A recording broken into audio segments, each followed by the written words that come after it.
All right, it's Tony Wiggins here with John Butchko. Tony Wiggins from Locked On Jaguars, John Butchko of Locked On Jets. And we thank you for being here with us today and making us your first listen because you know we are free on all platforms, and that's what we do. What we might not be doing is watching the game Sunday. And I wanted to get John's information and welcome him in. John, thank you for joining us. Tell us, man, you guys having COVID-19 protocol issues. What's going on with the Jets? Yeah, Tony, I think you're right. I would be surprised if we saw this game on Sunday at this point. I think this is going to be one of those games that best case scenario gets postponed until maybe, I don't know, Tuesday or something like that, because the Jets have a lot of players in the COVID protocol right now. I think the number is now up to 17 players, and that does not include head coach Robert Saleh, who tested positive for COVID on Wednesday. It's kind of a reflection of the way things are going in the New York, New Jersey area. The area has been hit really hard by COVID cases over the last couple of weeks, and the Jets can't really field the team right now. I mean, among the players they would have to put on the field, it's not really an NFL roster. I mean, you look at the offense, right. A bunch of third stringers. The only two safeties who right now would be eligible to play in the game are both practice squad players. So I don't see how this game gets played on Sunday. And this is going to be an interesting test case because the last 2 years, the NFL has not canceled a single game. And listen, we're Jets fans, we're Jaguars fans, but let's be honest, this is not really a game that needs to be played. I mean, these teams are both near the bottom of the league. Maybe it needs to be played for draft positioning, but if there was ever a game the league could cancel and not really have to deal fallout from, this would probably be it, because this is not really a game that has any significance at all. Yeah, it doesn't have any. I mean, when the draft position was settled late last season, there was a lot of back and forth between, ironically, not Jags and Jets fans, but Jags and Jets media. And there was a lot of people in the Jets media that they really wanted Trevor Lawrence. And then when the team decided they were going to win some games down the stretch, shocked me, by the way. But, hey, what do you know? They started winning games down the stretch, and Jacksonville was able to secure the number one pick. There was just this media blitz to just obliterate Jacksonville as a city, which I've tried to tell people for years.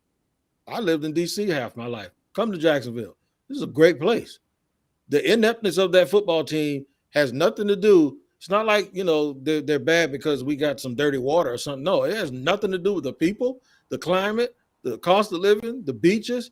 Hell, just the other day it was 84 degrees in the middle of December. So it's not that. It's just that if you take what's been going on here, John, and put it in New York City, D.C., Chicago, Boston, it doesn't matter. They would be awful. So this game was really built as we got a guy that's better anyway with Zach Wilson and Trevor Lawrence. We'll talk about that a little bit. But that's all these teams had to play for, the bragging rights of who's better. And now we see it's still probably the bragging rights of who's worse. Yeah, I think it's been a disappointing season so far for the Jets. I'm sure Jaguars fans feel the same way. Maybe the disappointments are a little bit different. Maybe the pathways they took are a little different. But let me say this, Tony. I was not one of those people obliterating Jacksonville. I've heard wonderful things. I've never been there myself, but it's certainly a place I would love to visit. I've heard it's just a great city, great people. So I want to make it clear to anybody listening to this episode, you should not be upset with me because I was not saying any of those things. Right. No, John, you good, JB. You're not the cop no please, man. We straight on this end. All the locked on guys are pretty good. But yeah, there's just this misconception. So it was really fun while it lasted. Guys are I think one New York guy called Jacksonville a horrible place. He got every picture posted to his account of every sunset at the beach, every palm tree, and they were just mocking them saying, yeah, this is a real, real terrible place here. So, no, it was fun, and I think people were sort of looking forward to the fun, but we got mired, no pun intended, into some crazy stuff. So what we're going to do for the people here, we're going to come back, and the first thing, I'm going to pull a little switch on you because I said I wanted to talk about these quarterbacks first. I want to talk about the coaches since I just segued into Meyer. So what I'm going to do is we're going to talk about Urban Meyer and Robert Saleh. Urban Meyer is no longer the coach here. Robert Saleh outlasted him.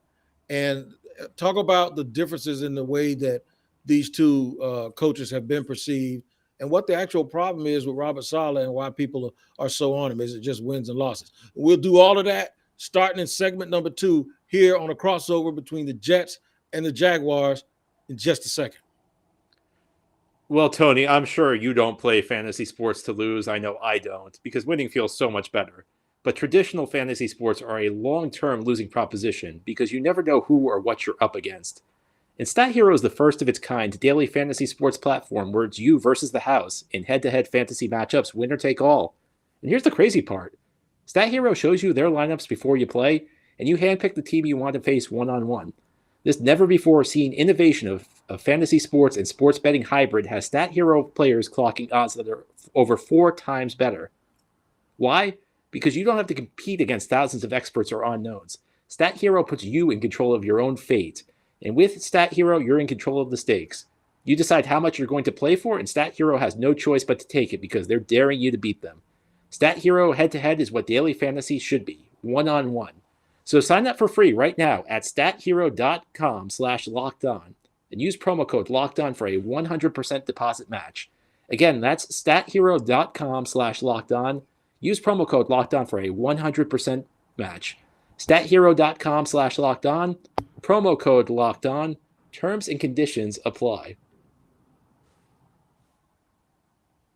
We're here on this crossover Thursday show, Locked On Jets, Locked On Jaguars. I am John of Locked On Jets, along with Tony of Locked On Jaguars, ahead of what is currently scheduled as this Sunday's game between the Jets and the Jaguars, although Tony and I are skeptical it's going to be happening on Sunday. We're probably looking later. Tony, both teams, first-year coaches. The Jets bring in Robert Saleh in the offseason. The Jaguars bring in Urban Meyer. Lots of excitement, lots of optimism at the time of both hires. I see you shaking your head right now. We've been there as Jets fans before. I have to be honest with you. I thought the Urban Meyer hire was great when it happened. I was totally wrong on that. Just talk about, I know there's been a lot in the media, so NFL fans are aware of some of the things that have happened, but can you take us through everything that went into making that hire a failure? Yeah, I thought it would work too. I'm not going to sugarcoat that. In fact, before his name was even considered, he was the second name I brought up. I said that they need to be arrogant. Contrary to what people believe, they look at revenue and they think that the Jaguars are a poor team. They're not a poor team. You know, in terms of revenue, they don't own the stadium. It's a big stadium because it's also equipped to hold college football games. They don't create the revenue. They're not last, by the way. ESPN did a chart. They was like somewhere like 19th in terms of drawing people in. They suffer a little bit with local revenue because of the lack of Fortune 500 companies. But Shad Khan is one of the 5 or 6 richest owners in the league. So I said, you know what? He needs to put his big boy pants on and make a big splash. I said, I'd go ask Nick Saban. And I know he won't come. But the thought of Trevor Lawrence, him having a quarterback in the NFL, and they had all the salary cap room in the world, a boatload of draft picks. They had 2 picks in both of the first and the third round, and then they had a high pick in the second round. It was a perfect scenario for a coach to come in here and do that. And I knew Saban wouldn't come, but I said, it just sends a message that you're dead serious, right? And it lets the who's who of all these coaches know that you are fishing for big game here. So my next name was Urban Meyer. The problem is I thought Urban was a Jimmy Johnson type who could motivate, recognize talent, delegate authority to his coaches. Little did I know that a lot of people probably didn't want to work with him because of his reputation. And that automatically, this is the first thing you think about, because now you know from what you've seen in the reports that people turned on him, and they all turned on him. And Urban was the last guy to be accountable for anything. It got to the point where he started getting caught in lies. He finger pointed and was caught in lies. Even the interview that he did with Ian Rappaport, he admitted that he told them, he said, yeah, take him out, take James out, let him think about it for a while or something like that. And he said, we were going to put him back in, but we wanted to make sure he was okay first. Well, he flat out lied for 2 straight weeks and said he doesn't micromanage the running back rotation. So what he told Ian Rappaport was a total lie to what he had been telling local media this whole time. And he even he said Bernie Parmalee, and you know Bernie Parmalee is. He said the running backs coach, that's his job. But then Bernie was suspiciously kept away from the media on Wednesday, the day that he was supposed to talk. You know why I think? I think Bernie's a longtime NFL guy that was going to call BS and say, no, he did tell me. He wasn't going to lie. So if you didn't want him to tell the truth, you just don't let him talk. And then there was stuff about him having plants in the team and certain guys coming back telling them everything. It was a real bad situation, man. I don't know if you watch Game of Thrones. I called him Joffrey Lannister, that little boy that got elected king that was just a total tyrant. I started hearing the stuff because I haven't been in the building except on game days because of the COVID protocols and then my other activities during the middle of the day. I wasn't granted access to be interviewing. Those are mostly guys that do written word. The problem is the nicest people I've ever seen. People that put up with Tom Coughlin. People that never said a word bad about anybody.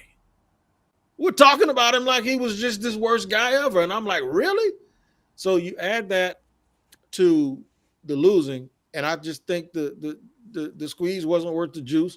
And Shad Khan had made an effort to get rid of him. And anything else? I hope I hit it all because I know you're shocked and surprised. I have to be honest with you. I remember I wrote on my website because the Jets were searching for a coach last year, and I did not think the Jets could get Urban Meyer, but he had ties to the NFL. He was close with Belichick, and I thought, you know what? He's going to put together a good staff. These guys will teach him. He'll kind of teach him how to coach at the. It just didn't work, and the thing was it was obvious to me from afar, 4 weeks into the season, that this was over. That it was a matter of time. He was not going to be back in 2022. It was just kind of amazing to me how quickly it all fell apart for him. He did not know the players' names on his roster. He really didn't have a clue when you asked him football questions. He didn't have a clue. You've been doing this a long time. If a game's 1 o'clock on Sunday and then you meet with the media at 2 or 3 o'clock on Monday, you have some answers, right? No, he said we haven't gone over that yet. We haven't watched it. There was literally no reason for him to come to a press conference on Monday afternoon, 36 hours after the game was over, because he says we haven't reviewed it yet. What? No, that's usually reviewed that night. Before you get home, when you lose, he says he hates losing, but he doesn't seem to be a guy that wants to figure out how to stop losing and go through that hard work.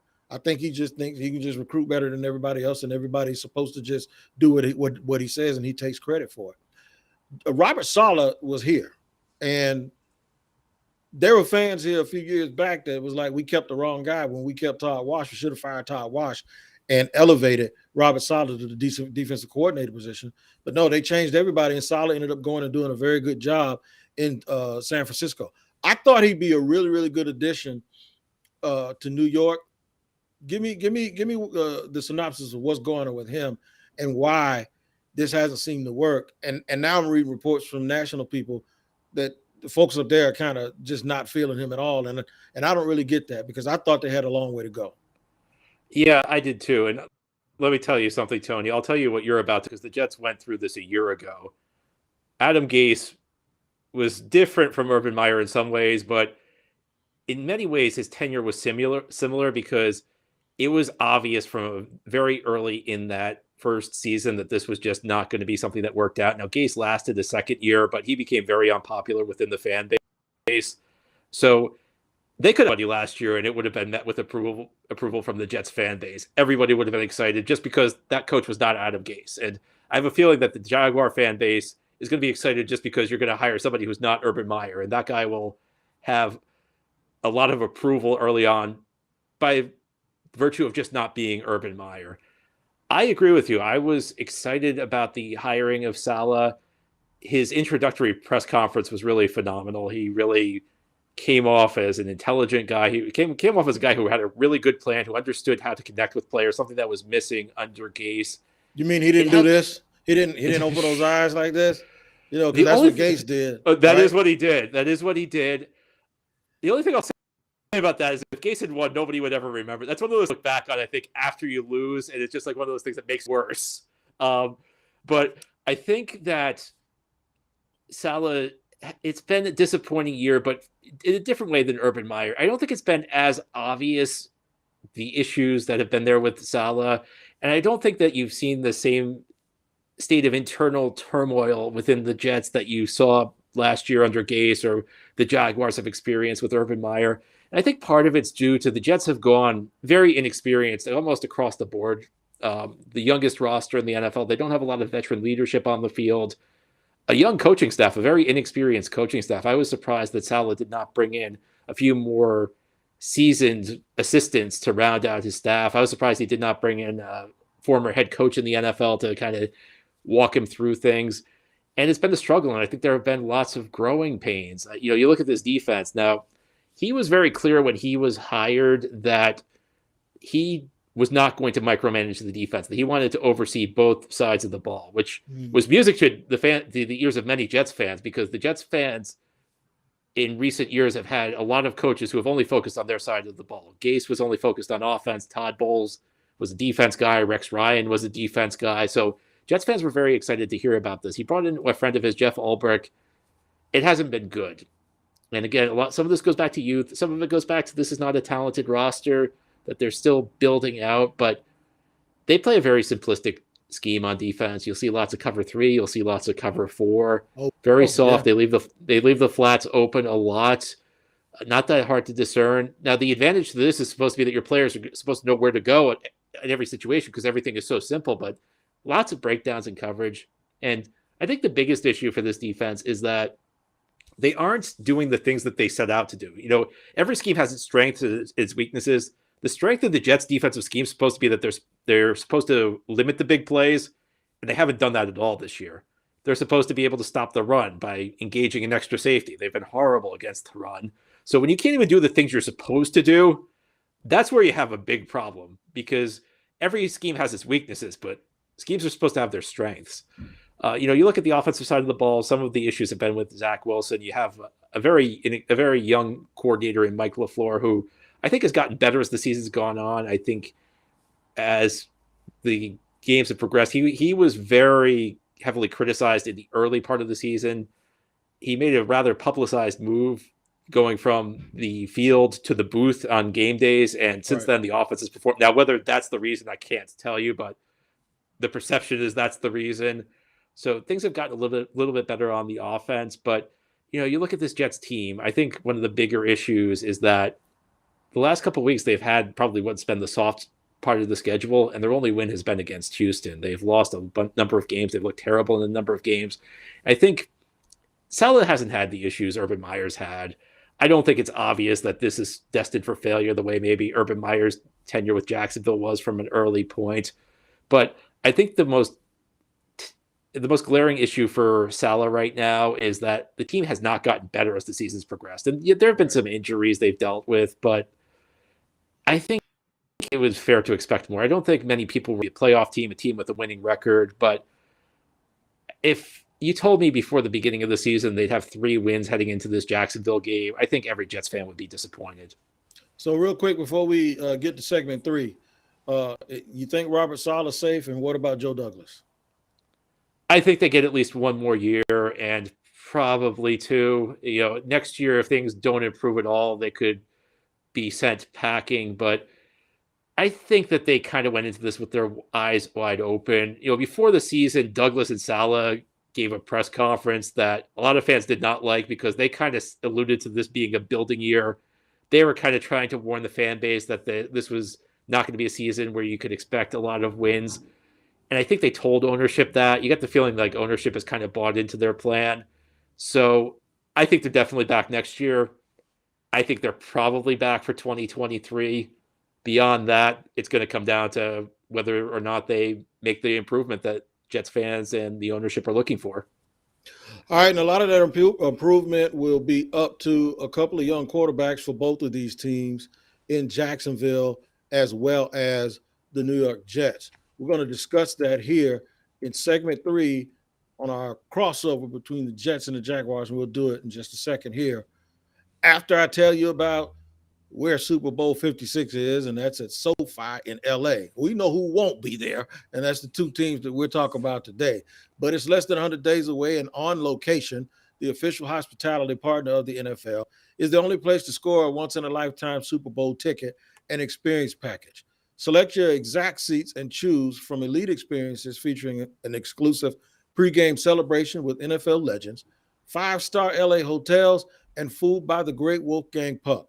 Visit on location exp.com/SB56 for more information or search Super Bowl on location. That phrase right there, Super Bowl on location. That's on location, e.x.p.com/S.B.56, or like I said, search Super Bowl on location. And before you make wagers, I know everybody's going to put that parlay ticket in. You got a little while to think about it, and you got to see how the playoffs shape out.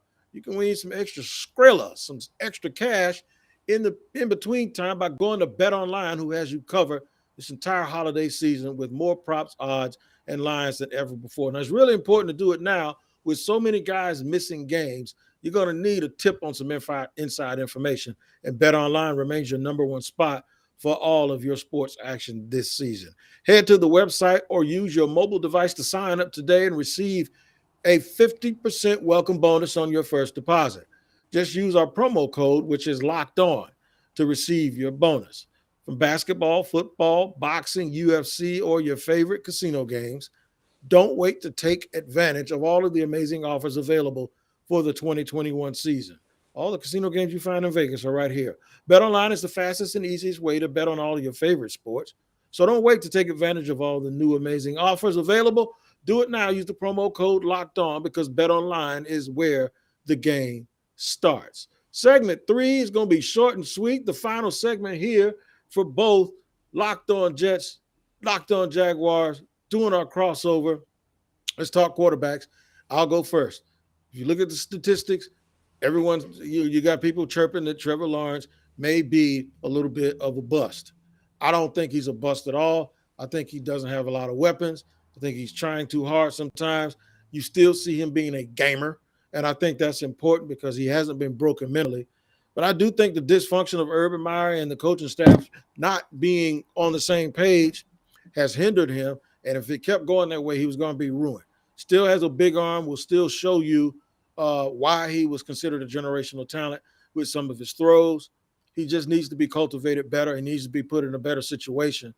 But he does have some mechanical issues. He does have some bad habits that he sort of needs to work out. But it's sort of when you watch him play, it's the sign of dysfunction.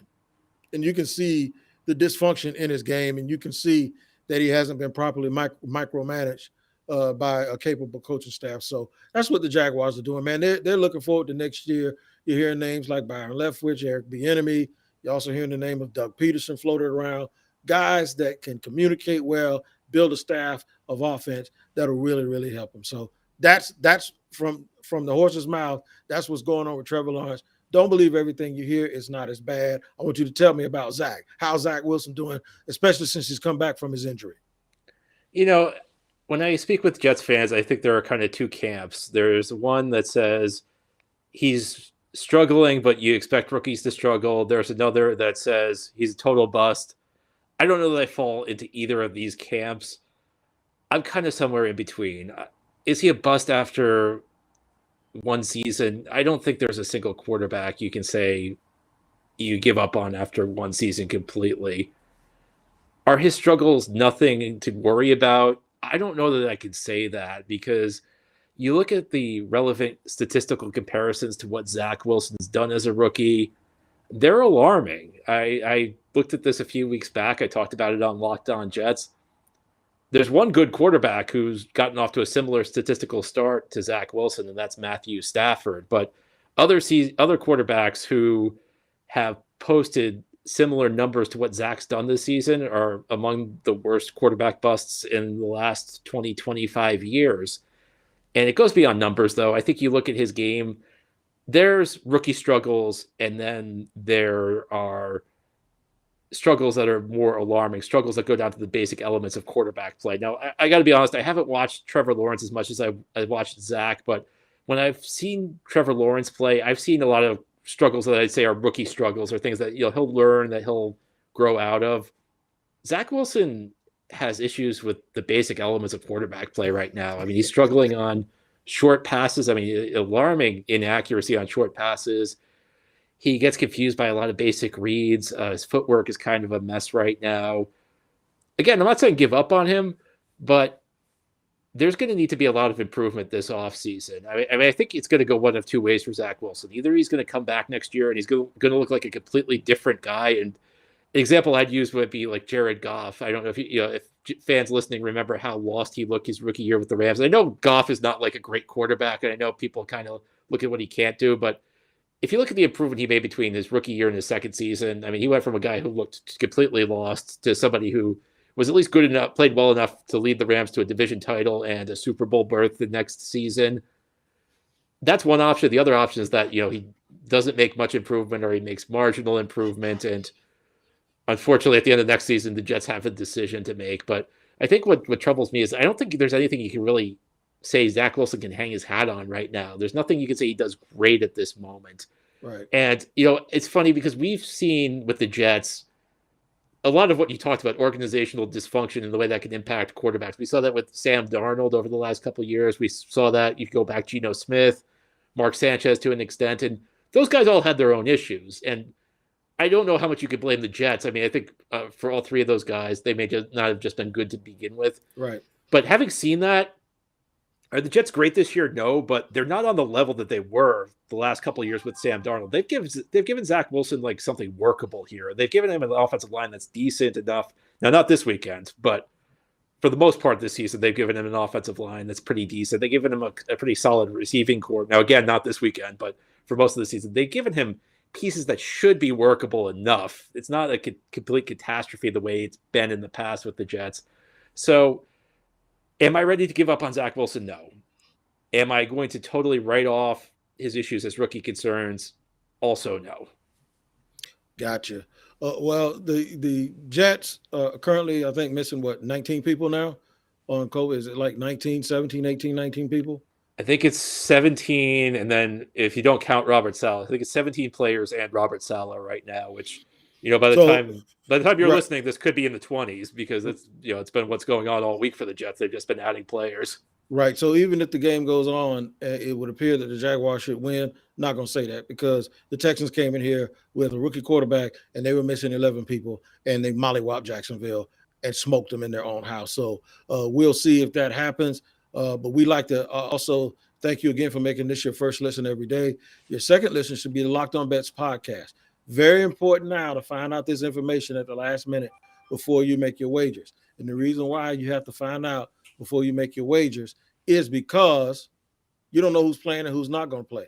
So here's what you do. Check out the Locked On Bets podcast with your boy Q and analyst Lee Sterling. They'll break it all down for you. Butchko, it's been fun, man. And good luck to you guys the rest of the year. And we'll see how it goes this Sunday. Hey, Tony, maybe some year we'll be doing this and it'll be before a game that's like a big game where it's like teams are fighting for playoff position, maybe even in the playoffs. Maybe we won't be doing this fighting for the third pick. Yeah, maybe so. Hopefully it'll go well, man. Thanks for tuning in to Locked On Jaguars, Locked On Jets. We'll see you guys. Hopefully we have a game Sunday, but we'll see you guys. And thank you once again for joining us. Take care of each other.